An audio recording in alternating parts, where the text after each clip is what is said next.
లాగే జరుగుతుంది కానీ ఒక్కసారిగా వచ్చి పడిపోయినా మొన్న ఇబ్బంది అవుతుంది. సూచన బాగుంటుంది.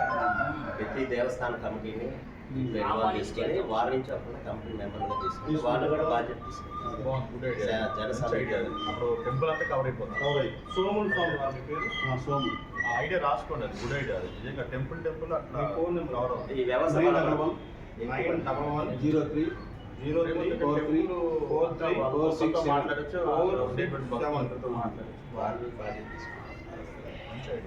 అట్లాగే ఇంకా ఎవరన్నా అట్లా సలహాలు మనకి ఎలా చేస్తారు యంగ్స్టర్స్ మీరు ఈ చెప్పాలి. సంవత్సరం వరకు ఏంటంటే మన కార్యాచరణ కొంచెం నిదానంగా చేస్తాం. ఎందుకంటే ఎలక్షన్ కోడ్ అవుతుంది, మళ్ళీ వచ్చేసి ఒక్కసారిగా ఉన్న బలాన్ని అంతా కూడా ఉపయోగించినా మనకే ఇబ్బంది అవుతుంది. మనకేంటంటే హనుమంత్ శోభాయాత్ర అనేది ఏదో ఈ ఒక్కసారితో ఆగిపోయేది కాదు, లేదంటే నా ఒక్కడితోనే జరిగేది కాదు.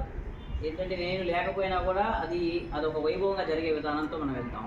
అందుకని మనం ఒక అడుగు వెనక్కే పడుతుంది, కానీ అది ఎందుకంటే ముందుకు 10 అడుగులు వేయడానికి మనం చేద్దాము. ఎందుకంటే ఒక్కసారిగా వచ్చి పడినా కూడా ఆ యొక్క విధానం చేసుకునేది లేదు. ఎందుకంటే హైవేల మీద ప్రయాణం, ఎందుకంటే అటు పోలీసు వాళ్ళని కొంత తెచ్చుకోవాల్సి వస్తుంది, కన్విన్స్ చేసుకోవాలి. వాళ్ళు కూడా ఒక్కసారిగా అయిందంటే వాళ్ళు చేతులైతే పరిస్థితి, అప్పుడు అదేమవుతుందండి అవుతుంది. అందుకని మనకి ముందు స్వచ్ఛంగా వచ్చే వాళ్ళందరినీ తీసుకొని వెళ్తూ ఉంటాము.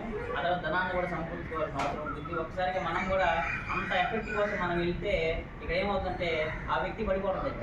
ఎందుకంటే అతను చెయ్యాలి కదా అని చెప్పేసి అతను అప్పులు చేయడం కానీ, లేదంటే అతను ఉన్న శక్తిని అంతా వాడడం కానీ జరుగుతుంది. ఇంకా అంతా తాగిపోతాడు, ఇంకా అంత మళ్ళీ ఆ వ్యక్తి ముందుకు రాడు. అలా కాకుండా ఏంటంటే ఇది ఎక్కడైతే మంగళాద్రిలో నివసించేటటువంటి భక్తులు కానీ, అలాగే వారు చెప్పినటువంటి పీఠాధిపతులు కానీ, స్వామీజీలు కానీ, వారు ఎవరైనా ముందుకు వస్తారు. మన మంగళాద్రి గారు ముందుకు వచ్చారు మనకి.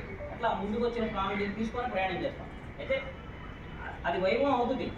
మనం కూడా అంత బలంగా అయ్యే వరకు అది వెయిట్ చేయాల్సిందే, ఒకసారిగా అవ్వదు.